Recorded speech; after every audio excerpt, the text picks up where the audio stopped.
인사하겠습니다. 반갑습니다. 사랑합니다.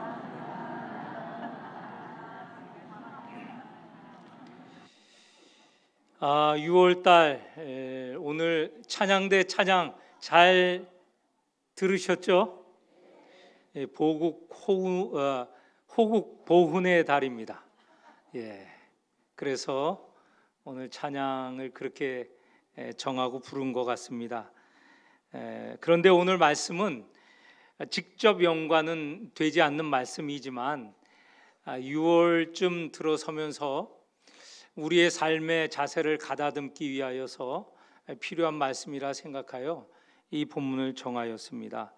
지금 빌립보서를 지난주에 이어서 2주 정도 진행을 했고 어저께 마쳤습니다. 오늘부터 역대 상으로 들어가는데 마지막 빌립보를 정리하면서 오늘 이 본문을 택해 봤습니다.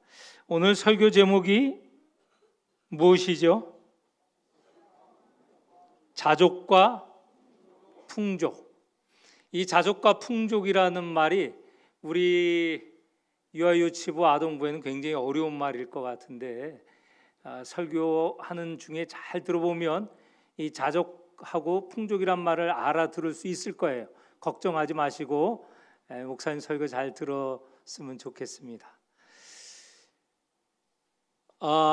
이 빌립보서는 바울이 빌립보에 있는 빌립보 교회에 보내는 편지입니다. 그런데 이 빌립보는 빌립보 교회는 누가 세웠냐 하면 바울이 전도하여서 세웠습니다. 사도행전 16장에 나옵니다. 그런데 이 빌립보는 어떤 도시이냐? 마게도냐라는 큰 지방에 말하자면 수도입니다. 그러니까 빌립보가 굉장히 큰 지역이라는 걸 알 수 있죠. 그리고 거기는 경제든지 경제가 굉장히 성한 잘 사는 지역이고 또 거기가 마게도냐의 아까 말씀드렸던 수도와 같은 지역이기 때문에 정치적으로 중요한 지역이었습니다. 그 지역에 가서 사도 바울이 복음을 전하여서 빌립보 교회가 세워졌습니다. 그런데 빌립보에서 바울이 오랫동안 복음을 전할 수는 없었습니다. 왜냐하면 빌립보 사람들이 바울을 그 빌립보에서 내보내려고 하였습니다. 바울은 빌립보에서 제가 보기에는 그렇게 긴 몇 달도 안 되고 짧은 기간 동안에 복음을 전하여 교회를 세우고는 바로 이동을 했습니다. 데살로니가로 이동을 했다고 성경은 말하고 있습니다. 그러면 이 빌립보 교회와 바울과의 관계는 어떤가? 빌립보 교회는 바울에 대한 생각이 다른 어떤 교회보다도 더 끔찍하다는 게 잘못된 일이고요. 아주 그 사랑이 깊었던 것 같아요. 바울이 빌립보를 지나고 다른 지역에 갔을 때도 빌립보 교회가 계속 바울을 지원을 했습니다. 데살로니가에 있을 때도 지원을 했고 또 그 지역을 떠나 있을 때도 지원을 했습니다. 그러다가 한동안 지원이 중단된 것 같아요. 그러다가 다시 지원을 시작한 것은 어떤 때이냐면 바울이 로마에 갇혔다는 소식, 로마 감옥에 갇혔다는 소식을 듣고 빌립보 교회는 자기 교회를 세운 이 바울을 생각하면서 에바브로 디도라는 사람을 로마에 보내어 바울을 지원을 했습니다. 그 지원이라는 것은 빌립보 교회의 사랑을 담은 물질도 포함되어 있습니다. 그래서 에바브로 디도가 바울을 또 정말 정성 들여서 섬겼던 것 같아요. 그러다가 에바브로디도가 병이 날 정도까지 그렇게 이르렀습니다. 그러면 바울과 빌립보 교회의 관계는 굉장히 사랑의 관계, 그것도 깊은 사랑의 관계인 걸 알 수 있습니다. 바울을 이렇게 도운 빌립보 교회는 그러면 넉넉한 교회였는가? 그렇지 않습니다. 우리가 빌립보는 잘 사는 지역, 잘 사는 도시라고 했지만 빌립보 교회는 그렇지를 못해요. 왜냐하면 빌립보에서 예수를 믿는다는 것은 늘 핍박이 있고, 그리고 무언가 하는데 제약이 많은 도시였어요. 그러니 믿는 이가 잘 살 수가 없는 것이죠. 그래서 고린도후서 8장에 보면 이렇게 표현되어 있어요. 마게도니아에 있는 교회들을 표현하면서 이 마게도니아의 가장 큰 교회가 빌립보 교회라고 말씀드리지 않았습니까? 이 마게도니아 교회는 핍박을 많이 받고, 그리고 교회들이 궁핍하였다라고 말하고 있습니다. 그러니까 빌립보는 잘 살지 모르겠지만 빌립보 교회는 굉장히 어려운 상황에 있었던 거예요. 정치적으로 핍박을 받고 경제적으로도 잘 살아갈 수 없었다는 것이죠. 간단한 예를 들면 우리가 지금 라오스에 선교를 하고 있지 않습니까? 라오스는 두 가지가 강한 나라예요. 하나는 공산주의 국가고 또 하나는 종교적으로는 불교가 강한 나라예요. 불교도가 되거나 아니면 공산당원이 되거나 그렇게 하여야 행세를 할 수 있습니다. 그런데 그들이 기독교라고 알려지면, 근데 기독교라고 당연히 알려질 수밖에 없어요. 왜냐하면 그 주민증에 종교를 써야 되는데 이 기독교 경우에 기독교라고 그 주민증에 써야 돼요. 그러면 기독교인인 게 널리 다 드러나게 돼요. 그러면 기독교인들은 행세를 할 수 없습니다. 무슨 사업을 하든 무슨 일을 하든 도움을 받을 수가 없다는 거예요. 그리고 관직에 나아갈 수가 없다는 거예요. 물론 하급직, 아주 하급직은 들어갈 수 있지만 중상, 높은 직분에는 나아갈 수가 없다는 거예요. 그러니 라오스에 있는 기독교인들이 늘 긴장을 할 수밖에 없죠. 믿는 것 때문에 긴장을 할 수밖에 없고 또 잘 살 수 없다는 거예요. 지금 오늘 바울이 이 빌립보에 보내는 편지 가운데 이 빌립보 교회가 그런 상황이라는 거예요. 그런데도 빌립보는 바울을 열심히 돕습니다. 정말 열심히 도와서 그 열심히 돕는 거에 대해서 바울이 정말 감동을 많이 받았어요. 10절에 보면 내가 주 안에서 크게 기뻐하면 너희가 나를 생각하는 것이 이제 다시 싹이 납니다. 그동안 중단되었던 지원이 다시 로마에 갇혀진 바울을 보면서 지원이 된 것 때문에 이 지금 감사의 마음이 담겨져 있어요. 그리고 15절 16절에 보면 과거 이야기를 하는 거예요. 이미 제가 말씀드렸던 대로 빌립보를 떠나서 데살로니가 그리고 다른 지역에 갔을 때 다른 교회는 돕지 않는데 빌립보 교회는 지속적으로 여러 차례 도왔다는 얘기입니다. 그리고 이 빌립보서를 보낼 때는 말씀드렸던 대로 에바브로디도를 보내어 경제적으로 그래도 바울의 고백으로 본다면 풍족하게 지낼 수 있게 그렇게 지원을 했다는 겁니다. 바울은 감옥에 있다고 하잖아요. 로마 감옥에 있습니다. 그런데 제가 지난 어저께군요. 토요일 이 본문을 가지고 말씀을 전하고 난 후에 이런 질문이 있을 거라는 말이 있어요. 아니 감옥에 가면 먹고 입고 하는 거 다 주지 않냐? 근데 무슨 당장 먹고 사는 거 걱정하느냐? 그런 질문이 나올 수 있을 것 같아요. 그렇죠? 지금 우리나라는 이 감옥, 교도소가 굉장히 잘 정착이 되어서 교도소에 있으면 먹는 거 걱정하지 않습니다. 과거에는 먹는 것 때문에 참 굶주리기도 하고 그랬는데 지금은 먹는 것 때문에 굶주리지는 않습니다. 입는 옷도 다 있죠. 그런데 2000년 전 로마 시대의 감옥이라는 것은 그 감옥의 목적이 교화용이 아니에요. 감옥에 가두어서 몇 개월 몇 년 살게 하면서 그 사람을 교화시켜 내보내는 게 아니고, 그때는 형을 내리기 전에 그 감옥에서 기다리는 거예요.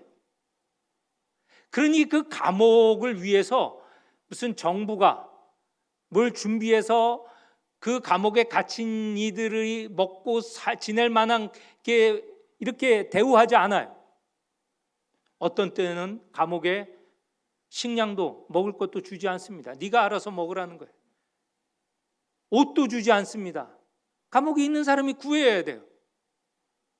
또 그 시설도 보통 지하 감옥인데 습기 차고 짐승 쥐가 다니고 각종 벌레가 있는 그런 험악한 감옥입니다. 그래서 감옥에 갇혀서 빨리 벌을 받으면, 형을 받으면 차라리 나아요. 그런데 그것이 1년 정도 2년 지속되면 그 사람은 사실 벌 받기 전에 이미 감옥에서 죽기 마련입니다.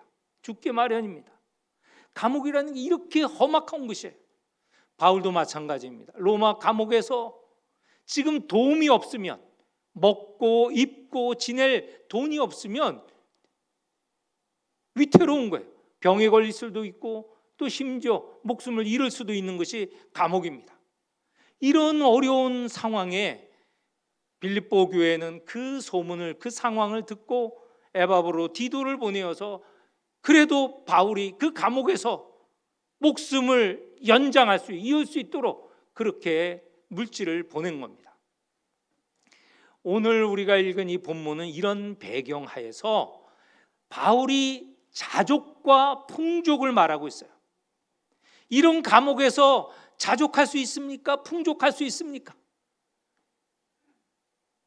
이 감옥 생활이라는 것은 무엇이든지 부족하여서 정말 먹고 사는 것이 지원이 없으면 안 될 상황에 있기 때문에 늘 걱정되고 근심되고 그 두려움에 빠질 수밖에 없습니다. 그런데도 바울은 이 빌립보 감옥에서 뭐라고 말하고 있습니까? 우리가 읽지는 않지만 빌립보서 1장에서 4장에 이르기까지 보면 기뻐하라는 말이 수없이 많이 나와요. 오늘 4장 우리가 읽은 본문에도 보면 10절에 내가 주 안에서 크게 기뻐한다 라는 말이 있습니다.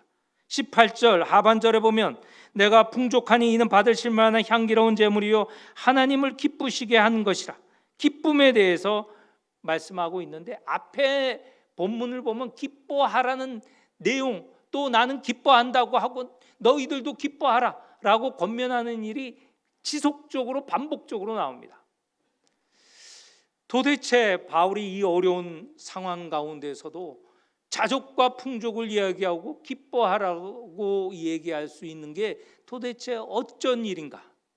먼저 자족에 대해서 말씀하고 있습니다. 바울의 상황은 자족이 아닙니다. 오늘 성경 본문 11절 12절에도 나오지만 내가 궁핍함으로 말하는 것이 아니니라. 바울은 감옥에서 궁핍한 거예요. 지금 상황은 궁핍한 겁니다. 궁핍하고 여기에 12절에 보면 배고프다는 말이 나오고요. 지금 감옥의 생활은 배고프고 궁핍하고 모자라는 생활이에요. 그런데도 그런 환경 가운데 나는 자족한다. 자족이라는 것은 만족이라고 번역한 성경도 있습니다. 나는 부족하지 않고 넉넉하여서 만족한다. 이런 의미로 자족을 표현할 수 있어요. 나는 부족함이 없어서 만족한다. 그것이 자족이에요. 그런데 실질적인 것은 다르잖아요. 지금 상황은 부족한데 신앙 고백은 나는 자족한다라고 표현을 합니다. 도대체 이 어떻게 해서 이런 고백이 나올 수 있는가? 사실 바울의 이 삶을 보면 늘 부족하고 불안하고 근심된 상황에서도 자기는 만족한다고, 넉넉하다고 표현을 합니다. 아까 빌립보 교회에 대해서 얘기하지 않았습니까? 빌립보에서 감옥은 깊은 감옥에 갇혔습니다. 손과 발이 쇠사슬에 묶였습니다. 그러면 사람들은 주눅이 들어서 조용합니다. 그리고 죽을까 걱정합니다. 그런데 빌립보 감옥에서 바울은 어떻게 하였습니까? 한밤중에 기도하고 하나님께 찬송하였다고 하였습니다. 찬송하고 하나님께 기도하였다고 하였습니다. 그가 자족한 마음입니다. 고린도서에 보면 고린도 교회에 보내는 편지에서 바울은 이 자기 안에 있는 가시로 말미암아 하나님께 그 가시를 3번이나 없애달라고 기도했다고 했습니다. 그 가시에 대해서는 정확히 모릅니다. 아무튼 그 가시가 바울의 생활을 어렵게 한 거예요. 그런데 그는 주님의 말씀을 들었습니다. 내 은혜가 네게 족하다. 가시가 있고 그것으로 삶이 힘들지라도 내 은혜가 네게 족하다 라는 주님의 말씀을 듣고 그는 족한, 가시가 있지만 족한 삶을 살아갈 수 있게 되었습니다. 바울의 선교 여행 일생을 보면 늘 우리가 보기에는 객관적으로 부족한 삶이었습니다. 그러나 바울은 늘 나는 족하다, 자족하다, 만족하다, 기쁘다 라는 고백을 한 것이죠. 그럴 수 있는 비결이 무엇일까? 오늘 본문에 그 비결에 대해서 말씀하고 있어요. 12절 끝부분에 보면 모든 일 곧 배부름과 배고픔과 풍부와 궁핍에도 처할 줄 아는 일체의 비결을 배우노라.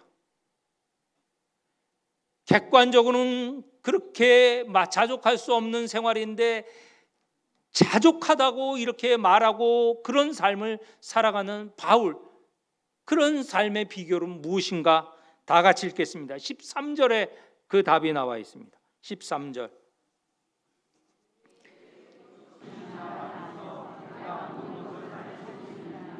네, 내게 능력 주시는 자 안에서 내가 모든 것을 할 수 있느니라. 그리스도 예수 안에 있기 때문에, 그 신앙 안에 있기 때문에 나는 자족할 수 있다는 거예요. 나의 객관적인 삶이 너무 힘들다고 생각하는 분들, 그래서 기쁨이 아니라 불평, 불만이 가득한 분들, 왜 바울처럼 자족하다 고백할 수 없는가? 그것은 그리스도 예수 안에 있지 않기 때문에 그렇습니다. 그리스도 예수 안에 있는 삶을 살아갈 때 바울과 같은 고백, 신앙 고백이 우리에게도 있을 것입니다. 풍족에 대해서 바울은 이어서 말씀하고 있습니다. 이미 말씀드린 대로 로마 감옥의 생활은 부족할 수밖에 없는 삶이었습니다. 그런데도 바울은 풍족하다고 합니다. 그리고 내가 누리는 이 풍족, 자족한 삶을 빌립보 교회에게도 권면하고 있습니다. 우선은 빌립보 교회가 자신을 돕는 일을 두고 이 풍족에 대해서 말씀하고 있습니다. 17절, 18절에 보면 그 앞에 15절, 16절에는 이 빌립보 교회가 바울을 지원하는 것을 말씀하고 있고 17절에 보면 이 빌립보 교회가 자신을 돕는 것은 무엇 때문에 그렇는가?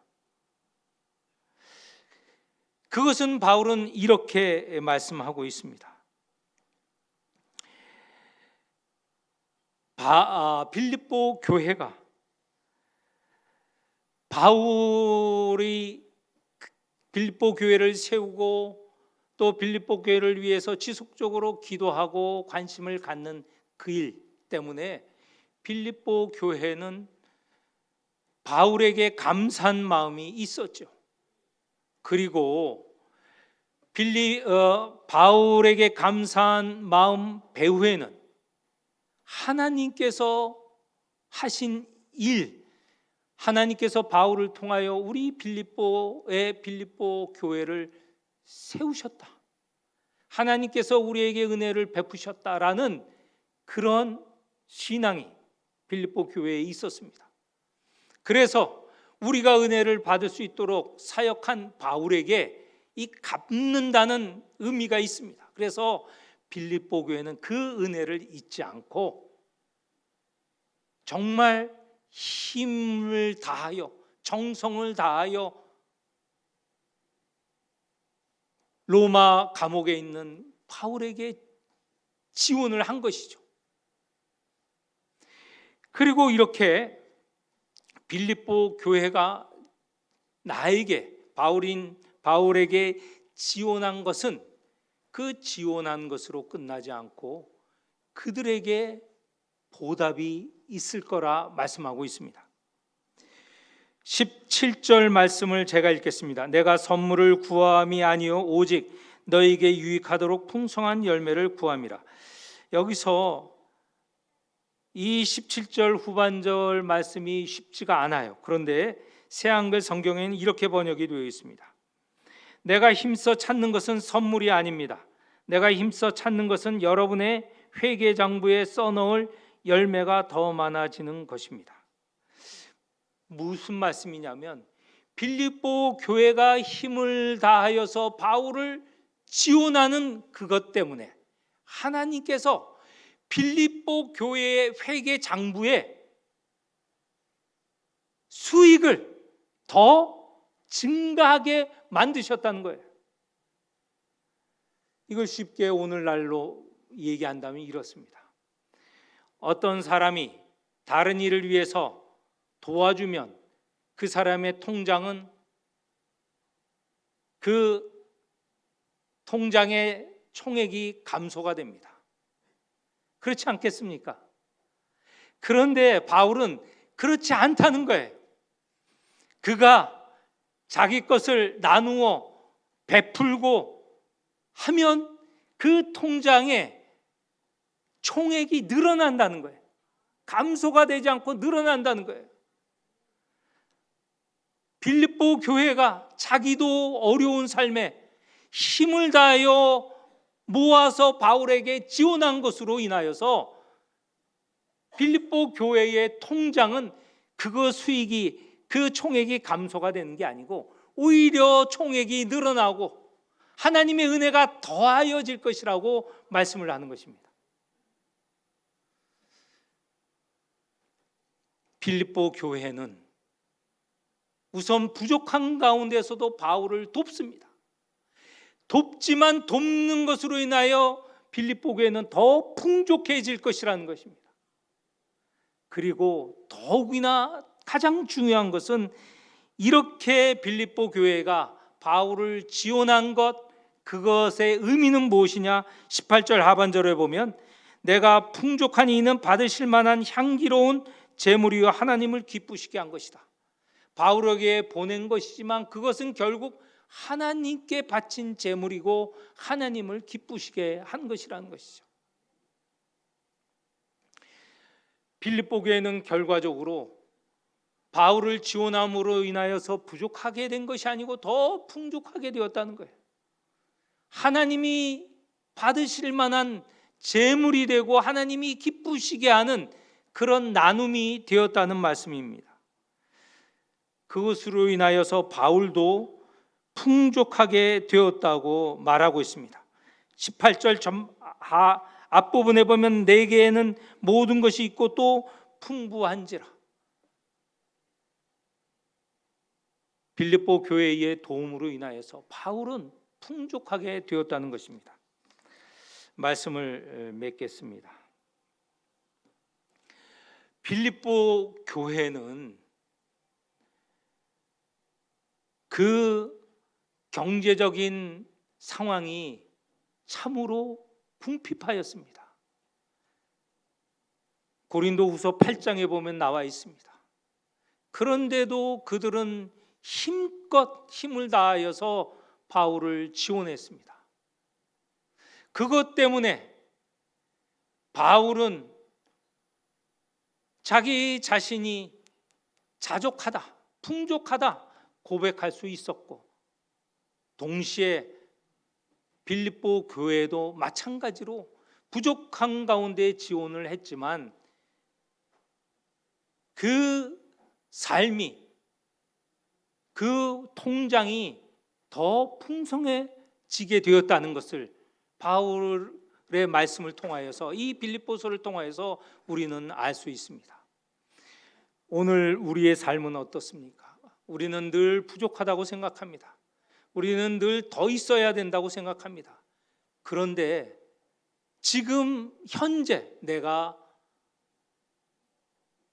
하나님께서 함께 하시고 주님 안에서 내가 자족하고 내가 또한 풍족한 삶을 살고 있다, 이렇게 고백을 하고 있는지, 그렇게 자족하게 풍족하게 하시는 분은 13절 내게 주시는 자 안에서, 그리고 19절에 나의 하나님이 그리스도 예수 안에서 그 풍성한 대로 너희 모든 쓸 것을 채우시리라. 우리 주님 안에 있을 때 이렇게 자족하고 풍족할 수 있다는 그런 실질적인 경험도 하고 또 고백도 하는 그런 성도인지 나 자신을 살펴보는 시간이 되어야 하겠습니다. 어렵다고 하고 힘들다고 하고 부족하다고만 하지 마시고, 바울의 상황은 더 어렵고 더 힘들고 더 불안합니다. 그런 가운데서도 나는 자족하다, 나는 풍족하다 라는 고백을 했습니다. 우리도 그런 고백을 하는 성도들이 되시기를 축원합니다.